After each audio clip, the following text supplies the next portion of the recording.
எங்கு காணினும் ரவுடிகளடா, தமிழகம் தலைகுனிய நேரிடுமோ?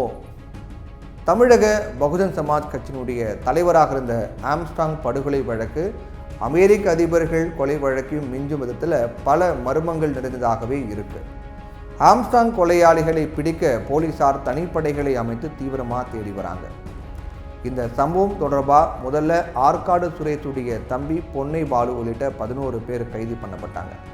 இவங்களில் ரவுடி திருவேங்கடம் ஆம்ஸ்ட்ராங்கை கொலை செய்த ஆயுதங்களை போலீசாருக்கு காட்ட கூட்டிகிட்டு போகும்போது அவங்களை தாக்கிவிட்டு தப்பியோடு முயன்றதாக சொல்லி போலீசார் அவரை என்கவுண்டர் பண்ணாங்க.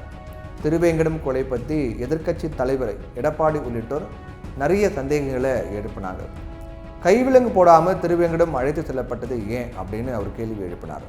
அதனால தான் இந்த வழக்கில் கைது செய்யப்பட்ட வழக்கறிஞர் அருள் என்பவருடைய மனைவி தனது கணவரை கைவிலங்கு போடாமல் அழைத்து செல்லக்கூடாது அப்படின்னு மனுவே தந்திருக்காரு.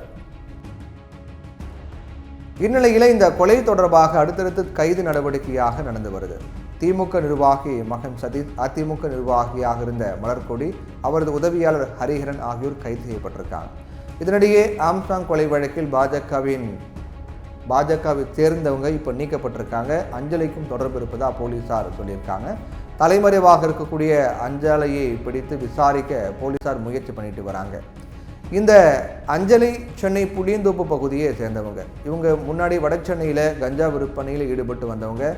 கூலிப்படை தலைவன் ஆற்காடு சுரேஷுடைய காதலியான இவங்க பின்னர் அவரையே திருமணம் செய்து கொண்டதாக சொல்லப்படுது. இந்த சூழ்நிலையில் தான் அவர் திடீர்னு பாஜகவில் ஐக்கியமானாங்க. அவங்க வடசென்னை மேற்கு மாவட்டத்தினுடைய துணைத் தலைவராக நியமிக்கப்பட்டது குறிப்பிடத்தக்கது.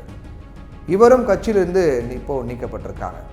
அதோட பாஜகவை சேர்ந்த SC/ST பிரிவை சேர்ந்த திருநின்றவூர் மண்டல தலைவர் செல்வராஜையும் போலீசார் தேடி வராங்க.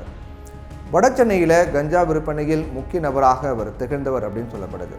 அதே போல தமாக மாநில மாணவர் அணி துணைத் தலைவர் பதவியில் இருந்து ஏற்கனவே நீக்கப்பட்ட ஹரிஹரன் கட்சியிலிருந்து நீக்கப்படுவதாக கட்சி தலைவர் GK வாசன் அறிவிச்சிட்டார். மலர்கொடியும் கட்சியிலிருந்து எடப்பாடி பழனிசாமி நீக்கியிருக்காரு. இப்படி ஒரு படுகொலையில் அந்த கட்சி இந்த கட்சி அப்படின்னு இல்லாமல் எல்லா கட்சிகளையும் சேர்ந்தவங்க சிக்கியிருக்கிறார்கள் அப்படின்னா தமிழக அரசியலில் ரவுடிகள் எந்த அளவுக்கு ஆதிக்கம் செலுத்துகிறாங்க அப்படிங்கிறத புரிஞ்சு கொள்ள முடியுது. இது ஒரு ஆபத்தான போக்காகும். ஒரு நபரை கட்சியில் சேர்ப்பது மட்டுமல்லாது இது நாட்டுக்கோ ஜனநாயகத்துக்கோ நல்லது கிடையாது. எதிரிகளையும் தங்களை விமர்சிப்பவர்களையும் மிரட்ட ரவுடிகளை அரசியல் கட்சிகள் பயன்படுத்தினால் அப்புறம் ரவுடிகளின் சாம்ராஜ்யம் தான் தலை தூக்கி நிற்கும். இதற்கு அனைத்து கட்சிகளும் சீக்கிரமாகவே முற்றுப்புள்ளி வைக்கணும். இல்லைனா ரவுடிகளை வைத்து அரசியல் செய்யும் கட்சிகளை மக்களே தூக்கி எறிந்து விடுவார்கள். ரவுடிசம், கட்ட பஞ்சாயத்து, சாராய சாம்ராஜ்யம் ஆகியவை தான் அரசியலை தீர்மானிக்கும் சக்திகளா அப்படிங்கிற கேள்வி எழுது.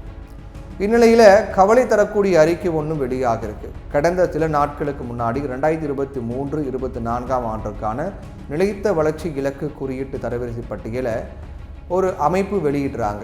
அந்த பட்டியலை ஒரு நிறுவனம் இந்தியாவினுடைய கொள்கைகளை வகுக்கும் சிந்தனை குழுவான நிதி ஆயோக் வெளியிட்டாங்க. இந்த பட்டியல் நிறைய குறியீடுகளின் அடிப்படையில் இந்தியாவில் இருக்கக்கூடிய மாநிலங்களை தரவரிசைப்படுத்தி இருக்காங்க.